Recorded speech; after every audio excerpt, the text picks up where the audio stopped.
रामदीन भाई साहब, मैंने सारे खेत जोत दिए हैं, तुम अब इसमें बीज लगा लो। सच में बहन जी, लेकिन ये हल तो कितना भारी है, उठाया कैसे आपने? शायद तुम भूल रहे हो रामदीन, हमारा घर लंबे बालों वाला घर है। यहाँ सबके बाल इतने लंबे हैं कि आधा काम तो वो इन लंबे बालों से ही ले लेते हैं। बिल्कुल औजार का काम करते हैं हमारे बाल। तभी मनोहर और गायत्री की बड़ी बेटी आंचल भी वहां आ जाती है। माँ, आज तो इन बालों के सहारे जाल डालकर मैंने कितनी सारी मछलियां पकड़ी हैं। आज तो हम लोगों की अच्छी दावत हो जाएगी। मछलियों से भरा जाल फटने को था।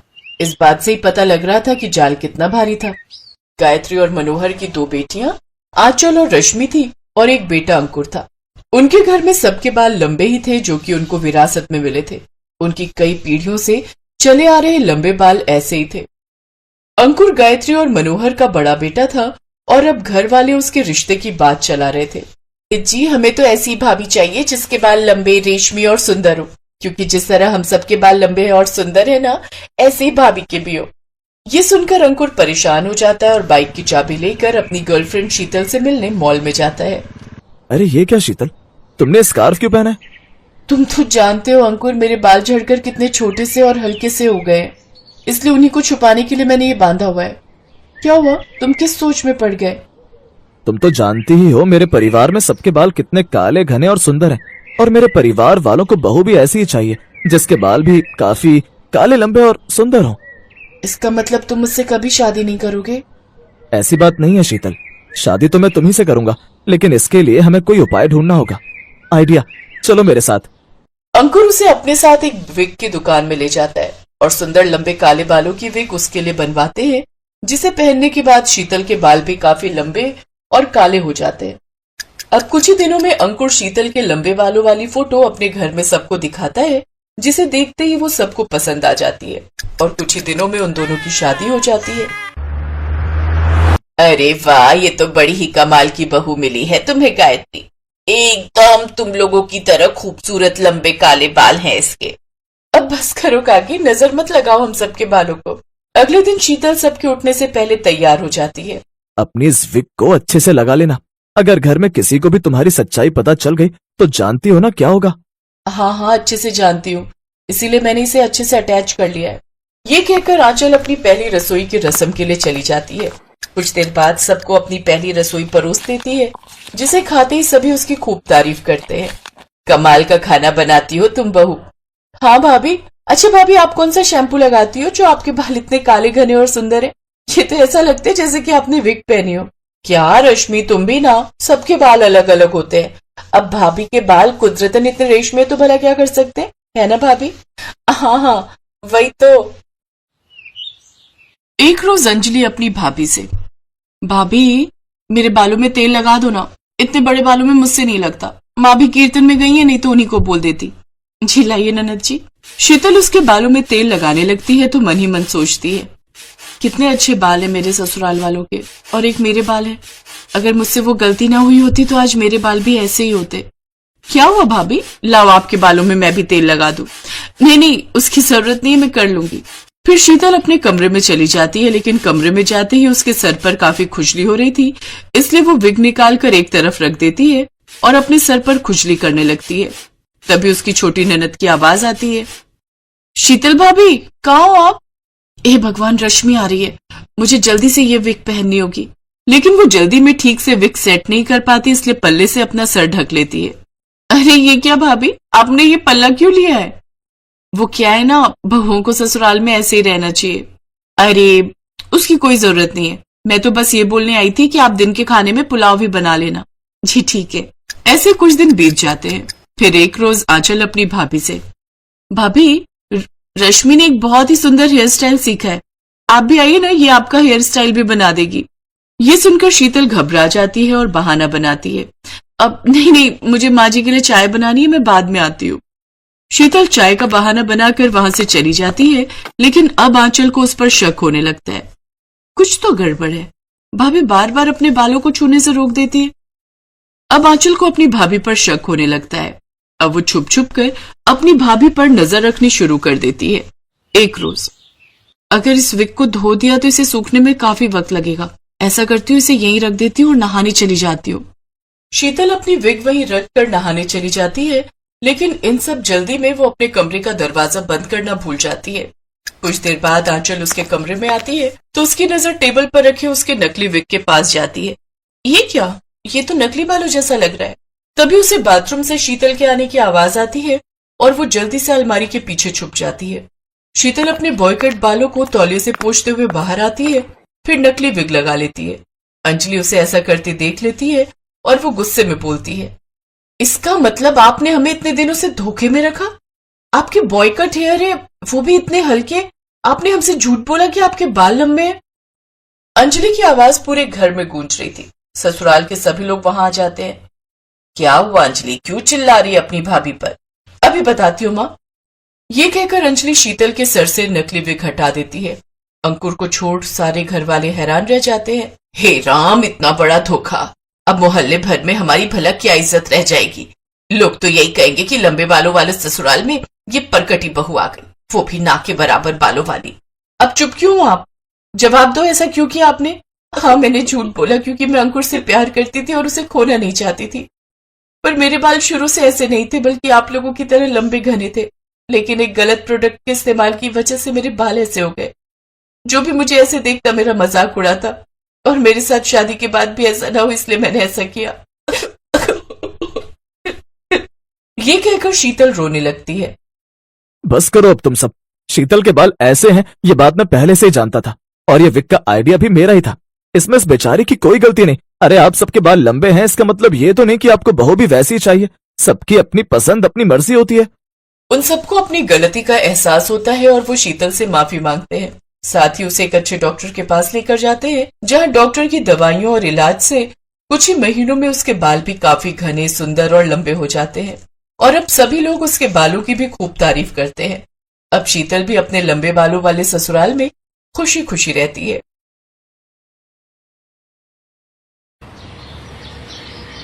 सुनिए, जरा देखिए ना। हाँ बताओ क्या हुआ? मैं कैसी लग रही हूँ? अच्छी लग रही हो। अब चलें, लेट हो रहे हैं। ये क्या बात हुई? आप कभी मेरी तारीफ नहीं करते। ये क्या बचपना है शिवांगी। चलो पहले ही बहुत लेट कर दिया तुमने।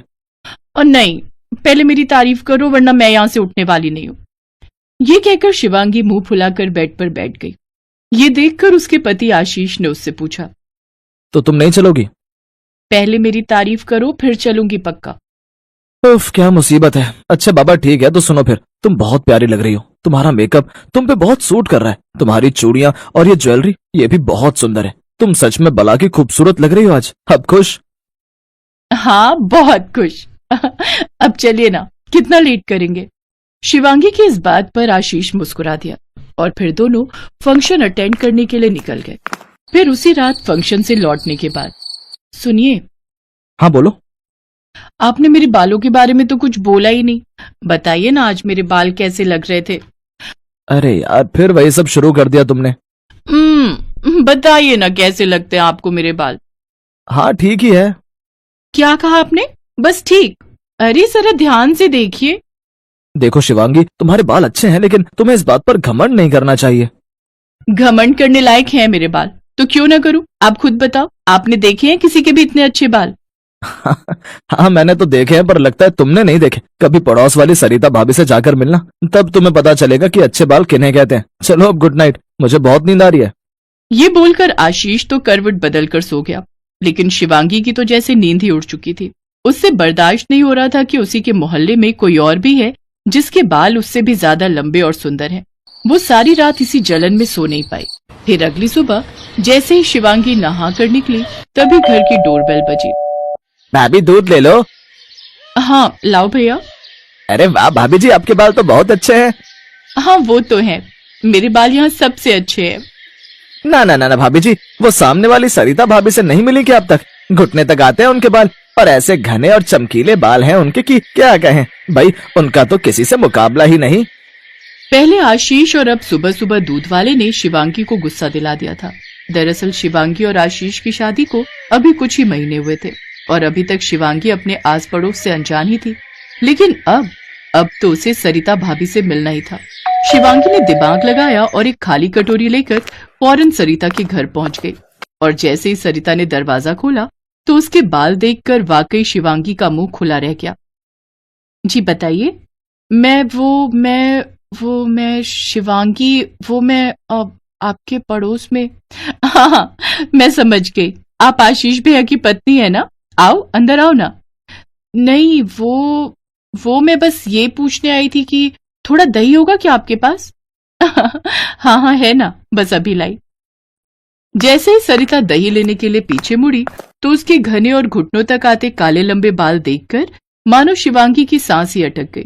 वो गुस्से में बिना दही लिए ही अपने घर चली आई। उसका चेहरा गुस्से से लाल था। वो मन ही मन अपनी पड़ोसन सरिता से नफरत करने लगी थी। और फिर एक दिन, बेटी, मैं भूखा साधु बड़ी उम्मीद से तेरे दरवाजे आया हूँ। कुछ खिला दे तो भगवान तेरी हर कामना पूरी करेगा। अब सुबह की 2 रोटी बची है और सब्जी भी है, मैं अभी लेकर आई, आप बैठो। शिवांगी ने साधु को सब्जी के साथ 2 रोटी खाने को दी। साधु वाकई बहुत भूखा था। उसने बड़े मन से वो रोटियां खाई और फिर, क्या बात है बेटी, कुछ परेशान लगती हो? हाँ, परेशान तो हूं मैं, पर आप मेरी कोई मदद नहीं कर सकते। आप क्या मेरी मदद कोई नहीं कर सकता। तूने इस भूखे साधु को खाना दिया है तो इस अच्छे कर्म का फल तो तुझे देकर ही जाऊंगा बेटी। इतना कहकर साधु बाबा ने अपने झोले में हाथ डाला और फिर उसमें से कुछ निकालकर शिवांगी के हाथ पर रख दिया, जिसे देखते ही शिवांगी मुंह बनाते हुए बोली, हैं? ये क्या? एक अखरोट, इसका मैं क्या करूं? ये कोई मामूली अखरोट नहीं है। पूरी श्रद्धा से इसे भगवान का भोग लगाकर खा लेना, फिर जो इच्छा मांगेगी वो पूरी हो जाएगी। हैं? सच में क्या? जो मैं चाहूं वो हो जाएगा? हाँ, जो तू चाहे, लेकिन हाँ हाँ, ठीक है बाबा, मैं समझ गई। अब आप जाओ, मुझे जाकर पूजा करनी है। शिवांगी ने साधु की पूरी बात सुने बिना ही उनके मुंह पर ही दरवाजा बंद कर दिया। फिर जल्दी से नहा धोकर भगवान की पूजा की और उस अखरोट का भोग लगाकर उसे खा लिया। और फिर, मेरी यही इच्छा है कि मेरे बाल खूब लंबे हो जाएं और उस सरिता के बाल छोटे हो जाएं। नहीं, वो तो एकदम गंजी हो जाए, एक भी बाल ना बचे उसके सिर पर। इतना कहकर शिवांगी फौरन सरिता के घर की तरफ भागी, लेकिन सरिता के बालों में उसे कोई अंतर नहीं दिखा। उल्टा वो तो पहले से भी ज्यादा चमकदार लग रहे थे। ये देखकर शिवांगी का पारा चढ़ गया। फिर उसका ध्यान आसपास खड़ी औरतों पर गया जो उसे देखकर हंसे जा रही थी। तब जाकर शिवांगी ने खुद पर गौर किया। उसे अपना सिर बड़ा हल्का महसूस हुआ। उसने फौरन घर जाकर शीशा देखा तो उसकी आंखें फटी की फटी रह गई। असल में उसकी इच्छा पूरी तो हुई थी, लेकिन वैसे नहीं जैसे उसने चाहा था। यहाँ शिवांगी के सिर पर बालों का नामो निशान तक नहीं था। हे भगवान, ये क्या हो गया? मैं उस ढोंगी बाबा को छोड़ूंगी नहीं। शिवांगी ने अपने सिर पर एक कपड़ा बांधा और फौरन उसी साधु की तलाश में निकल पड़ी और थोड़ी ही देर में उसकी ये तलाश खत्म भी हो गई। अरे बेटी, ये सिर पर कपड़ा क्यों बांध रखा है तूने? ढोंगी कहीं के, देख तूने मेरे बालों का क्या हाल किया। इतना कहते ही शिवांगी ने अपने सिर से कपड़ा हटाया तो उसे गंजा देखकर साधु भी हैरान रह गया। कहीं तूने अखरोट खाकर कोई गलत इच्छा तो नहीं मांग ली? मतलब किसी भले मानस का बुरा तो नहीं चाहा तूने? मैं तो तुझे कल ही ये बात बताने वाला था, पर तूने मेरी बात पूरी नहीं सुनी। साधु की बात सुनकर शिवांगी को उसकी गलती समझ आ गई। बाबा कुछ तो करो, मैं ऐसे नहीं रह सकती। मेरे बाल मुझे लौटा दो। मैं कुछ नहीं कर सकता। हाँ, जिसका तूने बुरा चाहा अगर वो तुझे माफ कर दे तो शायद तेरा प्रायश्चित हो जाए। इतना कहकर साधु बाबा वहां से चले गए और शिवांगी उल्टे पांव रोते हुए सरिता के पास पहुंची और उससे एक सांस में सब कह दिया। सरिता एक भली औरत थी। उसने शिवांगी को गले लगाकर उसे माफ कर दिया। फिर अगले ही पल शिवांगी के बाल वापस आ गए। उस दिन शिवांगी एक बार फिर खूब अच्छे से तैयार हुई। बस फर्क ये था कि अब उसके मन में न किसी के प्रति जलन थी और न ही खुद पर घमंड, और इसीलिए वो कहीं ज्यादा सुंदर लग रही थी।